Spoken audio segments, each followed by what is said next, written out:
Assalamualaikum warahmatullahi wabarakatuh. Salam sejahtera Bapak dan Ibu guru semua. Perkenalkan, nama saya Andina Nabila Irfani, biasa dipanggil Dina. Saya dari Ruang Berbagi Ilmu Luwu dan hari ini saya akan sharing kepada Bapak dan Ibu guru semua mengenai pemanfaatan video pembelajaran sebagai media pengajaran. Nah, adapun tujuan umum dari kegiatan kita hari ini adalah untuk mengetahui dasar-dasar videografi dan mempraktikkan cara mengedit video pembelajaran sebagai media pengajaran di sekolah dasar saat pembelajaran jarak jauh. Adapun tujuan khusus dari sharing kita hari ini adalah untuk mengetahui definisi videografi, istilah dalam videografi, mengetahui aktivitas praproduksi, produksi dan pasca produksi video, dan juga di akhir acara nanti kita akan mempraktekkan mengedit video pembelajaran sederhana dengan salah satu aplikasi di handphone. Nah, pertama-tama saya ingin memperlihatkan dulu kepada Bapak dan Ibu guru semua tentang 4 media yang berbeda dalam metode pembelajaran. Nah, di sini saya akan memberikan contoh cara membuat boneka robot dengan 4 media yang berbeda. Dan saya ingin Bapak dan Ibu guru menilai kira-kira media manakah yang paling efektif dalam menyampaikan pesan kepada murid-murid di sekolah. Nah, media pertama adalah cara membuat boneka robot dengan menggunakan gambar. Jadi di sini diberikan step-step cara membuat boneka robot menggunakan gambar mulai dari desain hingga jadi. Nah, selanjutnya adalah cara membuat boneka robot dengan menggunakan media tulisan. Jadi mulai dari desain hingga step akhir dijelaskan melalui tulisan.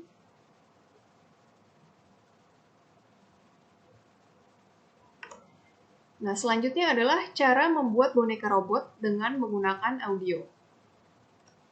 Yang pertama kita lakukan adalah membuat desainnya. Membuat desain dengan pensil, dengan membuat lingkaran, kemudian membuat bukunya. Selanjutnya setelah selesai desain itu, ya kita akan warnai.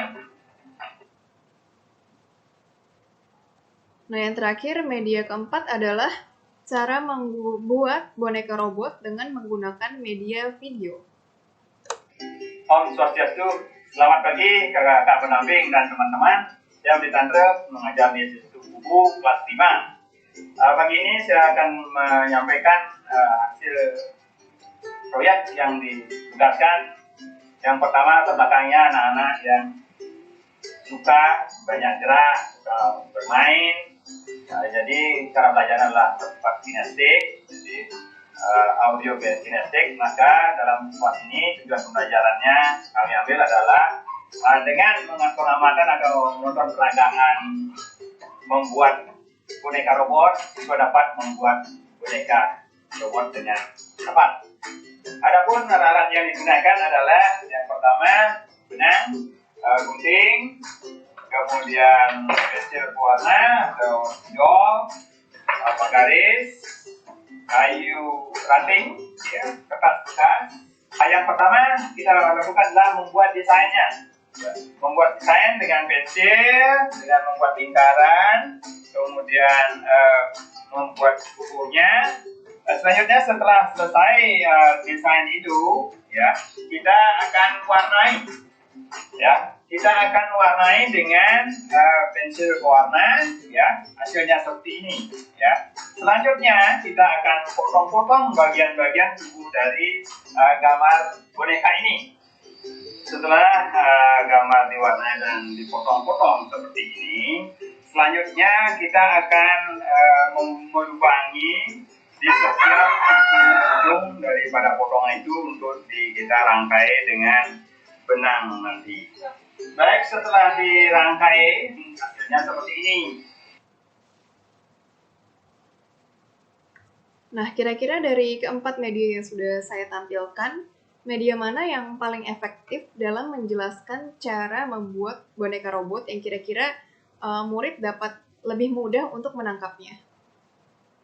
Tentunya dengan media video. Kenapa sih media video merupakan media pembelajaran yang paling efektif di antara keempat media tersebut?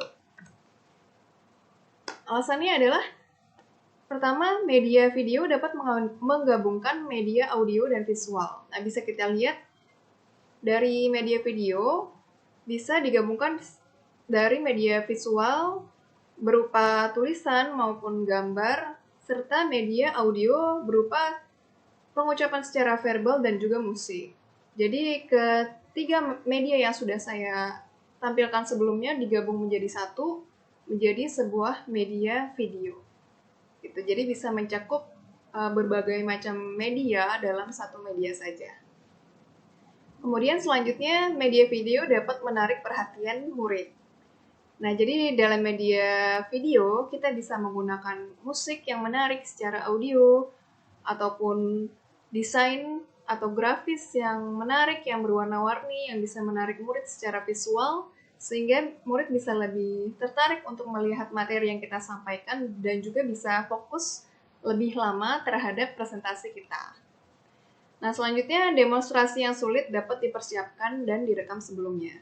Nah, seperti contoh cara membuat robot yang sudah saya tampilkan sebelumnya, Bapak gurunya sudah menyiapkan demonstrasi yang sulit sebelumnya. Jadi dari desainnya sudah mulai didesain duluan. Step yang dipotong-potong sudah dipotong-potong sebelumnya. Dan juga ada juga step yang sudah dipasangkan dengan ranting. Dan juga ada step yang sudah jadi. Nah, jadi dari step-step yang membutuhkan waktu yang cukup lama, mungkin bisa 1 jam atau lebih, bisa dipersingkat menjadi hanya 2 menit saja. Karena demonstrasi yang sulit tersebut bisa disiapkan sebelumnya agar bisa menyingkat waktu. Sehingga murid pun dapat lebih efektif dalam menangkap sebuah materi.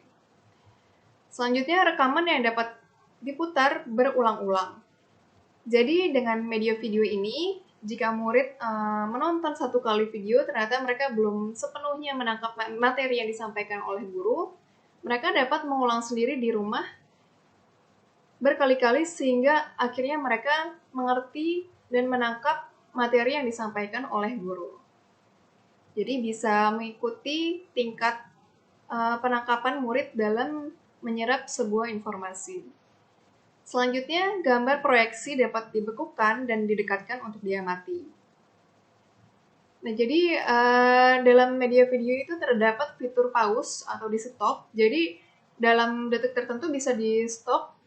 Kemudian murid bisa fokus kepada detik-detik tertentu sehingga mereka bisa lebih mengamati lebih dekat dengan cara di zoom atau didekatkan video tersebut sehingga mereka bisa mengamati lebih detail dan lebih dekat bagian mana yang mereka kurang mengerti dan mereka tertarik untuk mengamati lebih jauh lagi.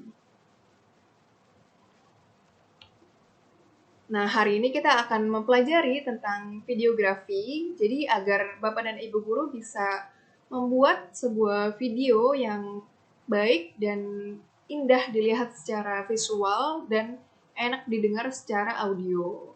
Nah, videografi ini sendiri adalah media untuk merekam suatu kejadian yang dirangkum dalam sebuah sajian gambar dan suara yang dapat kita nikmati di kemudian hari, baik sebagai sebuah kenangan ataupun sebagai bahan kajian untuk mempelajari apa yang sudah terjadi.